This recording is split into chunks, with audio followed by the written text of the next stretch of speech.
السلام عليكم البنات والدراري، نهار جديد وصفة جديدة وفيديو جديد. لأول مرة كيزور القناة ديالي قناة جبلية في العربية، ما تنسوش ديروا ابوني، فعلوا الجرس باش يوصلكم كل ما هو جديد، ديروا جيم لا فيديو وخليو لي شي كومونتير. ايوا هنا تاني رجعت معكم بعد ما طولت عليكم شويش الغيبة. عندكم 3 ديال البيضات، ايوا جيبوهم واجيو معايا نوجدوا 3 ديال الوصفات مختلفين ديال تحمرة الوجه، يصلحوا للفطور والكوتي، نفرحوا بهم وليداتنا وضيافنا. 3 ديال الوصفات اللي كيجيو اكثر من رائعين، دغيا كيوجدوا وغادي يعجبوا الصغار والكبار. اهم حاجه اننا غادي نرضيو كاع المذاقات. ودابا بلا ما نطول عليكم غادي ندوزو معكم ان شاء الله يا ربي المقادير والطريقه. بسم الله على بركه الله. اول حاجه غادي نبداو بها هو غادي نعجنوا لي الكفر لان غادي يحتاجوا يخمروا. غادي ناخذوا هنايا 300 غرام ديال الدقيق الخاص بالحلويات، بطبيعه الحال كيكون مغربل.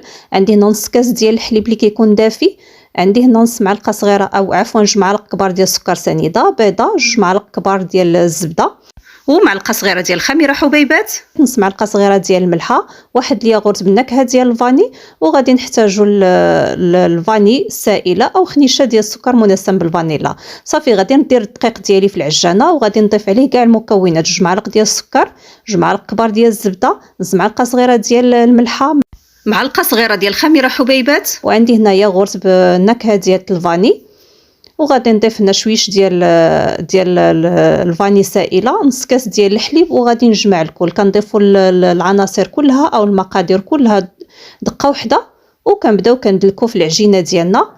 انا هنا خدمتها في العجانه، ماشي ضروري، يمكن لكم تخدموها غير في شي اناء وكتبداو هكذا كتخبطوا في العجين ديالكم، ما كتحتاجش للدليك بزاف. صافي كما كتشوفوا معايا هنا انا كنخدم العجانه ديالي، كندلك العجينه او كنخبطها هكذا واحد شويش.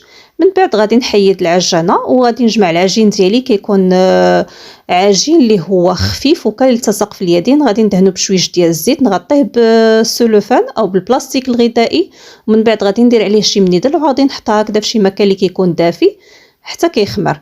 من بعد غادي ندوزو هنا باش نوجدو كيكه ديال التفاح. عندي هنا في اناء درت بيضه، قبيصه ديال الملحه، نص كاس ديال السكر سنيده، وغادي نخلط الكل جيدا. كنبدا كنطرب في البيض والسكر والملحه حتى كيذوبوا لي داك الحبيبات ديال السكر. هنا ما يحتاجش اننا نستعملوا الطراب الكهربائي، غير الطراب اليدوي كافي. المهم ضفت هنا نص كاس ديال الزيت، دائما العبار بالكاس ديال العنبه، وكنستمر هكذا في التخلاط. غادي نضيف هنا واحد الياغورت بالنكهه ديال البنان كيتواتى مع التفاح، ومن بعد درت هكذا واحد المعلقه صغيره ديال الفاني سائله. كيف ما يمكن لكم تضيفوا واحد خنيشه ديال السكر منسم بالفانيلا. ضفت هنا كاس ديال الدقيق، وكما كنقول لكم دائما العبار بالكاس ديال العنبه، وكنخلط الخليط ديالي. هنا الخليط مازال خاصو شويش ديال الدقيق، غادي نضيف واحد 4 كاس وغادي نخلط حتى كنبدا هكذا كنهز الطراب وكنكتب واحد رقم 8. صافي غادي نضيف هنا خنيشه ديال خميره الحلويات من فئه 8 غرام وكنخلط مزيان. غادي ناخذ هنا اناء، هانتوما بغيت غير نوريكم انني خديت كاين الكبير، هنا كاين مول الكبير وكاين الصغير. انا خديت الصغير اللي كيهز لينا 2 ديال البيضات. انا اليوم درت غير بيضه وحده، ما بغيتش الطبقه ديال الكيك تكون اكثر من او تكون هكذا عاليه ومنفوخه بزاف، بغيت تجيني قد الطبقه ديال الكيك قد الطبقه ديال التفاح. صافي خديت هنايا 3 ديال التفاحات صغار، قشرتهم وقطعتهم على هذا الشكل هذا، درت لهم شويش ديال الحامض باش ما يكحالوش، وكنبدا نستفهم على الوجه ديال العجين بهذه الطريقه هذه على شكل القشر ديال السمك. صافي في هذه الوقيته اللي كنبدا كنقاد في التفاح كنشعل الفران ديالي على درجه الحراره 180. غادي نسالي بالتستاف ديال التفاح، ومن بعد غادي ندخل الاناء ديالي او المول ديالي للفران كما قلت لكم على درجه حراره 180. الفران شاعل من الفوق ومن التحت، ما خدات ليش وقت بزاف، جات هكذا واحد 15 دقيقه كانت الكيكه ديالي واجده. من بعد كنخرجها وهي سخونه وكندهنها بالنباج اولا بالمربى اولا بالعسل، كيبقى الاختيار ديالكم، كل واحد كيدهن بداكشي اللي بغا. صافي غادي نحطها جانبا حتى تبرد، ومن بعد غادي ندوزو للعجين ديال لي كوفخ ديالنا وغادي نلقاوه هكذا خمر. كندهنوا واحد الاناء بالزيت، ومن بعد كنبداو كناخذوا شويش ديال العجين وكنديروا هكذا كويرات في الحجم ديال مشماشه، وكنحطوا هكذا في الاناء ديالنا لان مازال غادي نخمروهم للمره الثانيه.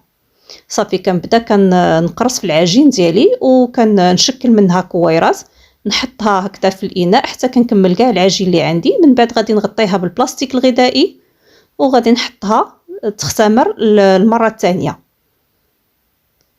فهاد الوقيته الكيكه ديالنا كتكون طابت، الفران ما كنطفيوهش لان حنا مازال غادي نطيبوا فيه الحريشات اللي كيحتاج يكون الفران سخون مزيان. صافي خديت هنا اناء درت فيه بيضه، نص معلقه ديال الملحه، عندي معلقه صغيره ديال الخميره حبيبات، عندي خنيشه ديال السكر منسم بزهره البرتقال، ونص كاس ديال السكر سنيده، دائما العبار بالكاس ديال العنبه، معلقه كبيره ديال مربى المشمش، وعندنا هنايا معلقه كبيره عامره مزيان بالنافع وحبه حلاوه مطحونين، وهنا عندي معلقه صغيره ديال النافع ومعلقه صغيره ديال حبه حلاوه هكذا صاينين حبوب ما كنطحنوهمش. هاد الحريشات كيجيو لذاذين خصوصا العشاق ديال النافع وحبه حلاوه.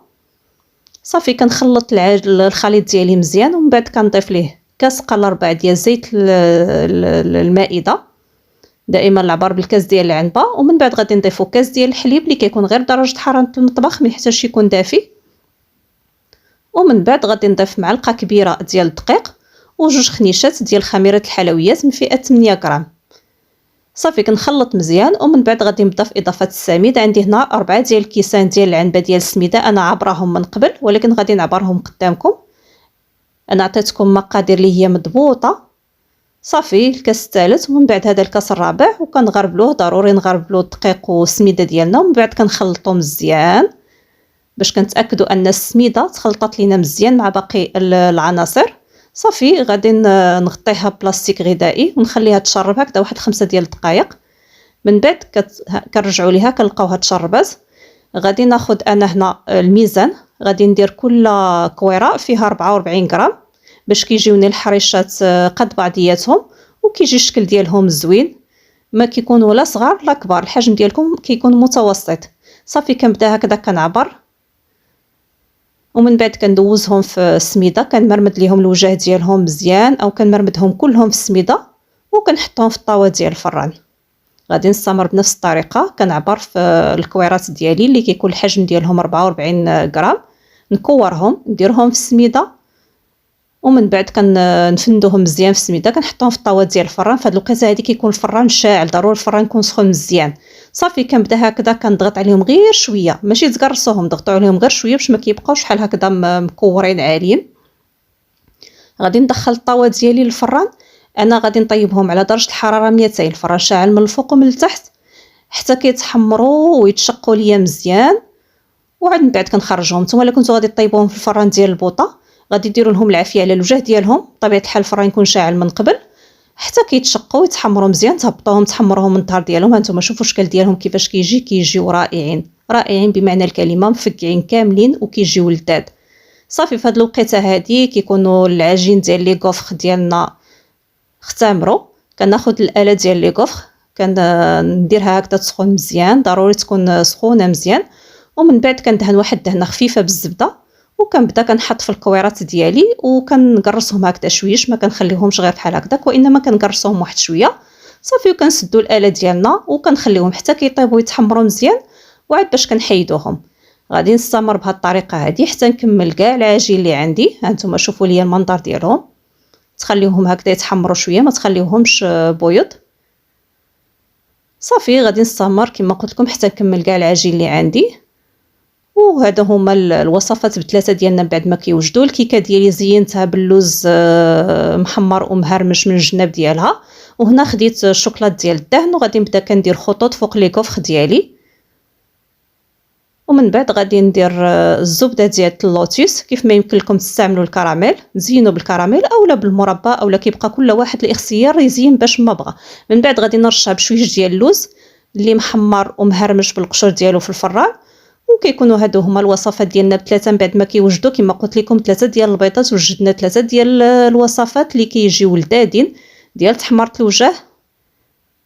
وهذه الكيكه ديالنا من بعد ما وجدت كما قلت لكم كنزينها من الجناب باللوز محمر ومهرمش.